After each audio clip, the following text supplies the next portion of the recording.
नमस्कार। CNI channel के विशेष कार्यक्रम एक मुलाकात में आपका स्वागत है।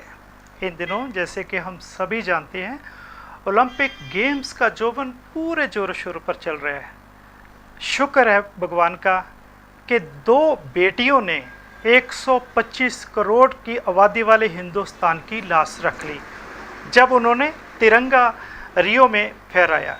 ऐसी ही एक गुड़ियों के संग खेलने वाली नन्ही सी बच्ची तिरंगे के लिए अपना आप कुर्बान करने के लिए तैयार है। ऐसे बुलंद इरादे वाली लुधियाने की ही लड़की, जिसकी उम्र तो हंसने खेलने वाली है, लेकिन इरादा इतना बुलंद कि हम देखते ही रह जाते हैं। हम मिलाते हैं आपसे लुधियाने की जानवी बहल।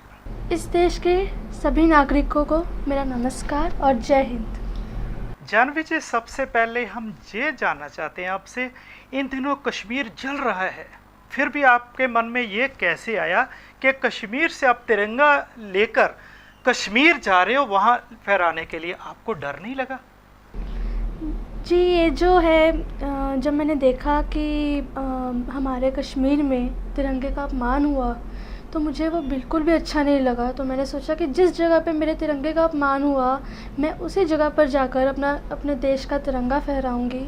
और मैं कहती हूँ, मुझे अपने देश में रहते हुए कैसा डर, देश को हमने अलग किया है। कश्मीर और बाकी का देश जो अलग है उसे किसने अलग किया? हमने।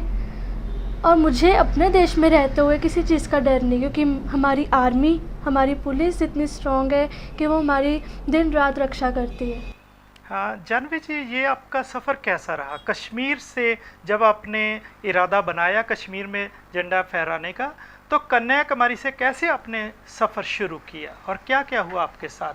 क्या मुश्किलें भी पेश आई या सब कुछ आसान सा रास्ता रहा आपके लिए? जब 1992 में हमारे देश के प्रधानमंत्री ने तिरंगा लाल चौक पर फहराया था, वो भी कन्याकुमारी से लेकर आए थे। तो जैसे कि मैं उनके नक्शे कदम पर चलती आई हूँ आज तक, तो मैंने भी सोचा कि हाँ, मुझे भी फहराना चाहिए, वो इतिहास मुझे दोहराना चाहिए, क्योंकि हमारे देश पेट्रियाटिज़म बच्चों के बीच में से ख़त्म होता जा रहा था। तो 28 मई से मैंने अपने इस मिशन की शुरुआत की थी, मिशन तिरंगा, जो कि कोचीन केरला से शुरू हुआ था। और हाँ, काफ़ी रुकावटें ज़रूर आई थी, जैसे जगह जगह पर जाना, तिरंगा फहराना, और मगर मुझे साथ में जो लोगों का प्यार मिला उसके आगे वो रुकावटें मेरे लिए कुछ भी नहीं थी। और जब हम लोग श्रीनगर जब हम लोग एयरपोर्ट पर पहुंचे थे तो वहाँ हमें आगे नहीं जाने दिया गया था, क्योंकि वहाँ कर्फ्यू था। और वहाँ की पुलिस ने हमें बताया कि वहाँ कुछ ही देर पहले फायरिंग होकर हटी थी। तो वो रुकावट भी थी मेरे लिए, क्योंकि वो मेरा सपना जो था वो उस टाइम अधूरा रह गया था। जैसे कि हम देखते हैं कि जो फैमिली है वो सपोर्ट नहीं करती, खास करके एक लड़की के लिए इतना बड़ा डेंजरस स्टेप, जो खतरनाक कदम था। आपकी फैमिली की आपके साथ क्या सपोर्ट रही? क्या खिलाफ रहे या आपको सपोर्ट किया उन्होंने, आपकी फैमिली ने? ये बात सही है बिल्कुल कि फैमिली जो होती है वो बहुत ज़्यादा प्रोटेक्टिव होती है, खासकर आजकल देश में, हमारे देश में भारत की लड़कियों के लिए उनकी फैमिलीज़ बहुत प्रोटेक्टिव रहती हैं। मगर मेरी फैमिली ने मुझे पूरा सहयोग दिया, क्योंकि उन्हें पता था कि मेरा जो सपना है वो अच्छा है, अच्छे काम की तरफ है, मैं अपने देश का आगे बढ़ाना चाहती हूँ। तो उन्होंने मेरा पूरा साथ दिया। एक सवाल इनके साथ ही इनके पिताजी अश्विनी बहल जी भी बैठे हैं। अश्विनी जी, आप बताइए कि आपको डर नहीं लगा कि आपकी बच्ची इतने वो रिस्की एरिया में जा रही है? ऐसे है जी, मेरी बेटी ने जो कदम उठाया है, मैं चाहता हूँ कि पूरे देश की बेटियाँ आगे बढ़ें। और हालात तो मानते हैं कि ख़राब है या कुछ भी है, अगर सारे देश का प्यार हमारे साथ है तो फिर हमें डरने की किस बात की? अगर मेरी बेटी में इतना उसमें जोश है देश के लिए या कुछ करने के लिए, तो इससे बड़ा मेरे को और कुछ नहीं है कि मेरी बेटी ने वो करके दिखाया है। और मेरा हमेशा एक ही सपना रहेगा कि देश की हर बेटी ऐसा काम करे। हाँ जानवी जी, क्या ये आपका सफ़र सिर्फ श्रीनगर तक सीमित रहेगा, या जैसे कि आजकल लड़कियों की जो हालत बन रही है उसके बारे में भी आपने सोचा है कभी कुछ कि आप क्या कर सकती हो, क्या कर रहे हो, क्या करने वाले हो आगे? इस विषय में? जब मैं 12 साल की थी मैंने तब से ही ऐसे सोशल वर्क्स करने स्टार्ट कर दिए थे और काफ़ी मुद्दे मैंने पहले से मैं उठाती आ रही हूँ, चाहे वो ट्रैफिक है, चाहे वो ड्रग्स है, चाहे वो स्वच्छ भारत अभियान है। तो आगे भी ये जो मेरा सफ़र है मिशन तिरंगा के बाद, मेरा आगे भी सफ़र कायम रहेगा। अपने देश के लिए मैं काम करती रहूँगी, क्योंकि मेरा हमेशा से एक ही सपना था कि मुझे अपने देश को आगे लेकर जाना है। क्यों मेरे देश की जो मेरा देश है वो सोने की चिड़िया क्यों अब नहीं कहलाता, तो मैं चाहती हूँ कि वो सोने की चिड़िया कहलाए। तो मेरा आगे भी यही काम जारी रहेगा, चाहे वो लड़कियाँ हैं, चाहे वो देश है, चाहे हमारे कश्मीर के लोग हैं जो इतना कुछ रोज़ सह रहे हैं। पढ़ने लिखने की उम्र में मेरे जैसे बच्चे वहाँ गुमराह होकर पत्थरबाजी कर रहे हैं। तो मैं आगे ऐसे काम करती रहूँगी। हम दर्शकों को ये बता दें कि जो टीवी चैनल्स पर बल्गर सी या डबल मीनिंग वाली ऐड चलती हैं, जिन्हें बैठकर हम फैमिली में बैठकर नहीं देख सकते, उनके खिलाफ भी जाह्नवी ने हाई कोर्ट में रिट डालकर रुकवाया है। तो जाह्नवी जी, ये आपके मन में ये कैसे विचार है कि ये नहीं चलना चाहिए, ये इसके बारे में आपके मन में ख्याल ही कैसे कि इस तरीके से हम इसको रोक सकते हैं? ये एक तरह से एक हम महसूस करते हैं, हम हर एक देशवासी महसूस करता है वो जब भी टीवी चलाता है या अपनी फैमिली के साथ टाइम स्पेंड करता है, क्योंकि आजकल टीवी एक ऐसा माध्यम है जिसके जो हमें एक करता है, क्योंकि सब इतने बिज़ी है अपने कामों में। तो रात को जब इकट्ठे होते हैं तो सब टीवी के आगे एक दूसरे से बातें करते हैं, और जब बातें करते हुए वो समय व्यतीत करते हुए कोई ऐसी चीज़ आ जाए जिसके कारण कुछ बच्चे कहाँ हैं उनको मतलब शर्म आती है देखते हुए, खासकर फादर्स हैं या कोई भाई हैं उनके साथ तो बहुत ज़्यादा आती है। तो मैंने ये चीज़ मैंने खुद ने जो थी मैंने महसूस की, उसके बाद मैंने सोचा कि मुझे इसके ख़िलाफ़ जो है मुझे कदम उठाना चाहिए। एक और बात, जैसे कि इन दिनों में देश का जो माहौल है काफ़ी गड़बड़ा चुका है, खास करके जो एजुकेशन इंस्टीट्यूशंस हैं, यूनिवर्सिटीज़ में हैं, कई जगह हमने देखा कि देश विरोधी नारे लगते हैं। आप ऐसे लोगों को क्या कहना चाहोगे? मैं ऐसे लोगों को यही कहना चाहूँगी कि उन्हें ये नहीं भूलना चाहिए कि वो कहाँ रह रहे हैं, वो इंडिया में रह रहे हैं, जो आज तक बाकी वर्ल्ड में हमारे इंडिया का इतना अच्छा नाम है कि यहाँ इतने तरह तरह के रिलीजन्स के लोग रहते हैं, इतनी उनमें देशभक्ति है, तो वो क्यों हमारे देशभक्ति को ख़राब कर रहे हैं। बल्कि उन्हें भी अपने छोटे यूनिवर्सिटीज़ और कॉलेजेस के बच्चों को तो ये चाहिए, क्योंकि वो हमारा यूथ है, उन्हें स्कूल गोइंग बच्चों को सिखाना चाहिए, उन्हें सही राह पर लेके आना चाहिए। अगर वो ही उनको ऐसे गुमराह करेंगे या ऐसे वो देश विरोधी नारेबाजी करेंगे, तो ऐसे में हमारा जो देश का भविष्य है वो बहुत ख़राब होता जा रहा है।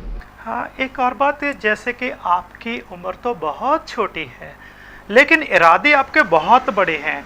जो इन दिनों में नारी वर्ग या लड़कियों के साथ शोषण हो रहा है, जो तरह तरह की हम न्यूज़ देखते हैं, इंसिडेंट्स देखते हैं, एक्सीडेंट्स देखते हैं, उसके बारे में आप क्या चाहोगे? आपके मन में क्या है कि ऐसा हो तो ये घटनाएं रुक सकती है? जैसे निर्भया कांड वगैरह, कितने कांड है जो हिंदुस्तान में हुए हैं जिसके साथ समूचे हिंदुस्तान का और भारतवासियों का सर शर्म से झुक गया है।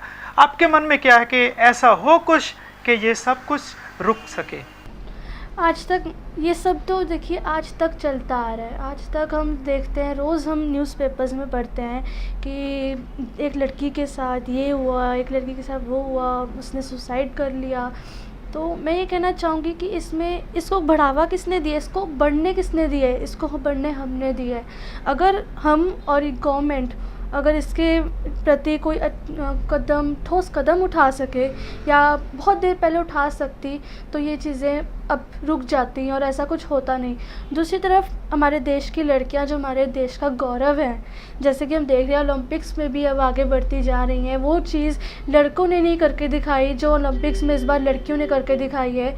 तो हमारे देश की लड़कियों को भी चाहिए कि वो स्ट्रॉन्ग बने, घर में डर के बैठ जाने से या कायरता से सुसाइड कर देने से कुछ नहीं होने वाला। उन्हें आगे बढ़ के युवाओं के समान खड़े होकर इन सब चीज़ों का सामना करना चाहिए। आपने अभी जिक्र किया रियो ओलंपिक्स का, जैसे हमारी दो बच्चियों ने हिंदुस्तान की लाश रख ली, लेकिन उसके बाद जीतने के बाद जो इनामों की होड़ सी लग गई है, एक दूसरे से बढ़ के 1 करोड़ दे रहा है, वो 2 करोड़, क्या आपके हिसाब से ये सही है? जी, ये सवाल अगर मैं कहती हूँ, वैसे तो मेरा इसका सवाल का जवाब देना ठीक नहीं होगा। ये सवाल का जवाब तो वो लड़कियाँ ही दे सकती हैं, मगर अगर मेरे साथ ऐसा कुछ होता तो मुझे ये बिल्कुल भी अच्छा नहीं लगता। बल्कि मैं वो जो मुझे प्राइज़ मनी दी जाती या कोई भी ऐसे पैसे दिए जाते हैं मुझे, तो मैं अपने जैसे और लड़कियों को उकसाने के लिए, आगे बढ़ने के लिए, जो गरीब लड़कियां हैं, जो स्पोर्ट्स में आगे नहीं बढ़ सकती, अपने पैसों की तंगी के लिए, उनके लिए मैं अकेडमीज़ खुलवाती या उनको आगे बढ़ने के अवसर देती, तो और वो पैसे मैं उन पर इन्वेस्ट करती। हाँ, ये बहुत अच्छा विचार है कि जो इतने इनाम मिल रहे हैं, ज़्यादा अच्छा रहता कि ये सारा इनाम की राशि हम उन स्टूडेंट्स पे, उन खिलाड़ियों के ऊपर लगाएं जो पैसे की वजह से पीछे आ रहे हैं। अश्विनी जी, मैं आपसे एक आखिरी सवाल पूछता हूँ। जैसे आपकी बच्ची ऐसा कदम उठा रही है, आपका आगे क्या व्यू रहेगा? क्या विचार है कि ऐसे बच्ची को आगे आगे जाना चाहिए या इसको घर की 4 दीवारी में कैद रखने का इरादा है आगे से? मैं तो यही कहूँगा कि मेरी बेटी जो कर रही है बिल्कुल सही कर रही है, और मैं कहता हूँ कि मेरी बेटी को देख के सारी बेटियाँ आगे बढ़े। सर, आपने बहुत अच्छे जो मुद्दे रखे हैं कि जो लड़कियों के साथ इतना कुछ हो रहा है या कुछ भी है, कि मैं भी यही चाहता हूँ कि लड़कियाँ, हर इंसान को देखना चाहिए हर घर में बेटी होती है। अगर हम उसको बेटी की तरह देखें या बेटी की तरह समझेंगे तो कभी भी ये रेप नहीं होगी या कुछ नहीं होगा। ये एक चीज है कि एक हमारे हिंदुस्तान में ये इतना ज्यादा बढ़ावा हो गया या कुछ भी है, और इसकी जैसे इनको पकड़ लेते हैं, जिसने रेप किया या कुछ है उसको वैसे पकड़ के रखते हैं। इनको इमीडिएट सजा देनी चाहिए ताकि आगे जो आगे का समय है कोई ऐसी मुड़ के हरकत ना करे दोबारा, ताकि इसके ऊपर कानून भी, सरकार को भी चाहिए कि ठोस कदम उठाना चाहिए। तो मैं यही कहूँगा, मेरी बेटी जो कर रही है बहुत ठीक कर रही है। बाकी जो आपने कहा कि जो इनाम ये दे रहे हैं, जो ओलंपिक में जीती हैं, या मैं ये चाहता हूँ कि आज की जो हमारे देश में इतनी गरीब बच्चे भी हैं जो आगे बढ़ना चाहते हैं, उनका कोई रास्ता नहीं है। पर मैं यही कहता हूँ कि आपके चैनल के माध्यम से यही कहना चाहता हूँ कि उन बच्चों के बारे में भी सोचना चाहिए कि जिनमें इतना ही जोश होता है या कुछ है, वो जोश वहीं का वहीं रह जाता है। मैं आपसे यही चाहता हूँ कि उन बच्चों के लिए भी कोई अकेडमीज या स्कूल ऐसे होने चाहिए, और कोच भी एक ऐसे होने चाहिए कि वो कुछ पैसों के लालच के लिए बच्चों को वो लेते जो पैसा पे कर देते हैं, उन बच्चों को आगे लेते हैं। ये नहीं देखते कि उस बच्चे में कॉन्फिडेंस। आपने ओलंपिक में देख ही लिया, इतने लड़के गए या कुछ है, वैसे खाली हाथ वापस आ रहे हैं। वो चाइना देखो, अमेरिका देखो, जहाँ पे इतने मेडल है, किसी ने कोई लाखों करोड़ों की बातें नहीं की। हमारे हिंदुस्तान में अगर 2 मेडल आ गए तो एक स्टेट कभी 2 लाख कह रही है, 2 करोड़ कह रही है, दूसरी 5 करोड़ कह रही है। मैं तो इससे नहीं, ये तो एक बोली लग रही है हमारे देश के ऊपर, पर ये नहीं होना चाहिए सर। जानवी जी, एक आखिरी सवाल, जो रास्ते पे, जिस राह पे आप चल रहे हो, बहुत चुनौतियों भरा है, तो ये आगे का इरादा क्या है? एक प्लेटफॉर्म ये होता है कि ये देश सेवा है, एक ये कि देश सेवा के साथ साथ राजनीति है, क्योंकि वो राजनीति प्लेटफॉर्म के साथ ही हम ये सलूशन कर सकते हैं। आपका इरादा है आगे जाके किसी राजनीतिक ग्रुप में जाने का या बनाने का, या उसके ऊपर डेडिकेट होने का? अभी तक तो मैंने इस मुद्दे पर कुछ सोचा नहीं है, क्योंकि मैं चाहती हूँ कि मैं बड़े होकर जजिंग करूँ, जज बनूँ, या किसी कोर्ट में, हाई कोर्ट, सुप्रीम कोर्ट, क्योंकि मैं मेरे देश के लिए करना चाहती हूँ। और मैंने देखा, मैं जब अपने पापा के साथ गई थी हाई कोर्ट, तो मैंने देखा काफ़ी लोगों को वहाँ इंसाफ मिल नहीं रहा था, उनको प्रॉपर वकील नहीं मिल रहे थे। तो तब से मैंने सोच लिया था कि ये भी एक तरीका है जिससे मैं अपने देश के लोगों को इंसाफ दिला सकती हूँ। तो आगे राजनीति का भी मुझे अभी इतना कुछ नहीं पता, मगर हाँ, मैं जज ज़रूर बनूँगी। हाँ, CNI चैनल की तरफ से, समूचे स्टाफ की तरफ से हम आपके इस जज्बे को सलाम करते हैं और शुभकामनाएं देते हैं कि आप से सुनहरी भविष्य में आगे ही आगे बढ़ के अपना ही नहीं बल्कि अपने परिवार का ही नहीं, पूरे देश का नाम रोशन करे। आज इतना ही। अगले प्रोग्राम में इसी तरह की महान शख्सियत के साथ हम आपके साथ फिर से रूबरू होंगे। तब तक इजाज़त दीजिए। नमस्कार।